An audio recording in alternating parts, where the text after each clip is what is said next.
This is one of the first questions ever released by the College Board for the digital test. So I feel like I made a video of this at some point in the past, but now we will do it again with new strategies in mind, and we know more about the test. So let's take a look at the passage. To dye wool, Navajo weaver Lily Taylor uses plants and vegetables from Arizona where she lives. For example, she achieved the deep reds and browns featured in her 2003 rug In the Path of the Four Seasons by using Arizona dock roots, drying and grinding them before mixing the powder with water to create a dye bath. To intensify the appearance of certain colors, Taylor uses sometimes mixes in clay obtained from nearby soil. So, okay, I mean, if I'm looking for main ideas are repeated ideas, right? So where she lives, nearby soil, they're trying to, I guess, suggest the Arizona thing really comes up, right? So she's local, I guess. Maybe that's my dumb summary. Let's look at the choices. A, reds and browns are not commonly featured in most of Taylor's rugs. We got a lot of things that bother me. First of all, as soon as I saw that word most, that's a word that quantifies things. Are we quantifying the rugs? Are we saying how many different types there are? We get one example of a rug. I don't know anything else about the rugs that she makes other than that. So that does not make sense to me. Plus, what's the main character of the passage? The main character seems to be Lily Taylor and her process, not the colors, right? So the main character here is wrong. I don't think that is what we're trying to emphasize. So not that.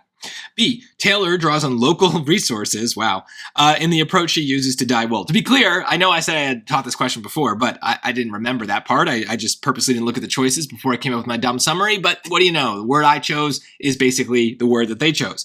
Plus, the main character checks out, right? It's about her. So yeah, she draws on local resources like the different roots and whatnot to dye the wool. That seems kind of right. Let's look at the others. C, Taylor finds it difficult to locate. Well, difficult is negative. Locate Arizona dock root in the desert. Maybe she does.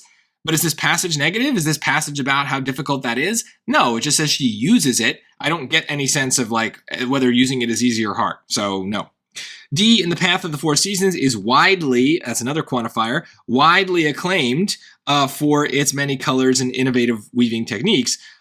Maybe it is, but is that what they really say? I just get the name of the rug right here. I don't know what other people think of it. Plus, again, the main character seems off. This is not about the rug. It's about her. So let's stick to her, right? So choice B does.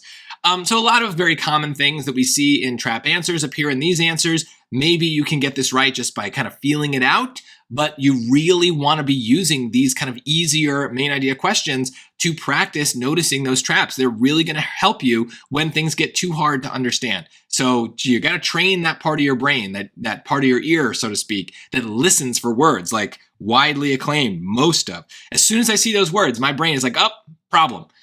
Might not be a problem every time. Maybe the passage justifies that word, but at least I'm noticing it every time. And I think that's the key. It's some of you that just go by vibes and feelings and, oh, it generally seems the most right. That's not a good approach. That will get you only so far. For the hardest questions, you're going to need to dive deeper into the choices. So use the easy ones to train up that skill so it's ready to go when you need it most.